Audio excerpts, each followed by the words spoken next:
sommes avec Françoise Devois. Françoise, nous revenons sur l'élection. On n'est pas loin du Mexique. Oui, on n'est pas loin du Mexique. Grosse question électorale, bien sûr. Oui, et puis dites-moi, d'ailleurs, on va voir les relations entre la présidente mexicaine de gauche et George Trump. Elle est très très bien.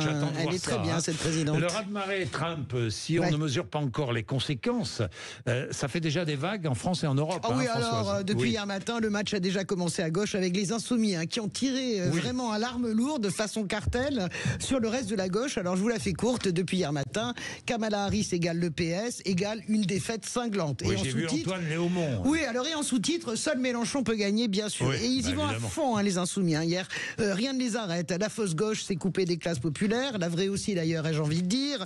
Kamala Harris est punie pour Gaza, etc., etc. Et puis ils sont montés en gamme hier après-midi, vous le disiez, avec Antoine Léaumont qui lance Kamala Harris, c'est François Hollande. Alors, rappelons quand même que la Mélenchon locale des États-Unis, en l'occurrence Jill Stein, a capté une grande partie des électeurs arabo-musulmans du Michigan, 300 000 électeurs, qui ont manqué cruellement à Kamala Harris pour la punir de Gaza. Hollande, la mollitude, selon les Insoumis, contre Mélenchon, la ragitude, je suis pas certaine que ce soit ça la solution. L'autre gauche, elle a pontifié toute la journée, avec la droite et l'extrême droite, sur la défaite du wokisme. Figurez-vous que 72 millions d'électeurs seraient donc partis en pèlerinage pour aller voter contre Sandrine Rousseau. Bon, je chambre un peu, bien sûr.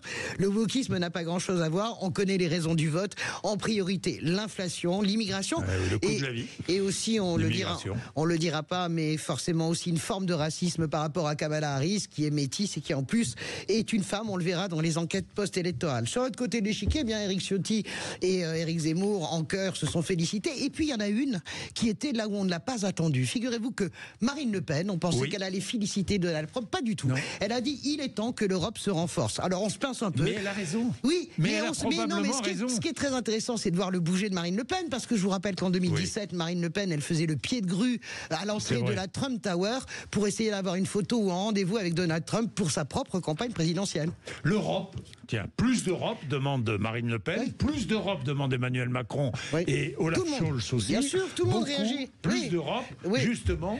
Oui, l'Europe réagit. Alors, on l'a vu avec les dirigeants, mais on a vu aussi des eurodéputés de gauche comme Raphaël Glucksmann ou Emma Rafovitch qui demandent à l'Europe de se réveiller face à ce qu'ils appellent la catastrophe Trump. Alors, les mots ne sont pas les mêmes, évidemment, pour Emmanuel Macron. Surtout la catastrophe économique. Oui, alors, et la question centrale, l'économie certes, mais l'Ukraine, mon cher Jean-Jacques, vous le savez, Donald Trump sera-t-il le fossoyeur de l'Ukraine en exigeant une paix russe? C'est ça, véritablement, ce qui inquiète les Européens. Quant à la France, eh bien, Emmanuel Macron, on nous dit, s'est entretenu longuement avec Donald Trump. Alors, les deux mavericks, parce qu'ils se surnommaient en 2017 comme ça, tous les deux, Trump avait dit à Macron, you are a maverick, c'est-à-dire, vous êtes un type un peu cinglé comme moi. Eh bien, lors de l'accueil du tapis rouge, ils ont parlé de quoi au juste? Parce que je vous rappelle que malgré les embrassades, les accolades en 2017, Emmanuel Macron n'a strictement rien obtenu de Donald Trump, qui en plus est sorti des accords de Paris. Alors, je vous fais le tableau, imaginez ce qu'on va pouvoir obtenir d'un Donald Trump en roue libre désormais, sans aucun contre-pouvoir, et fort de sa victoire au vote populaire de 72 millions de voix.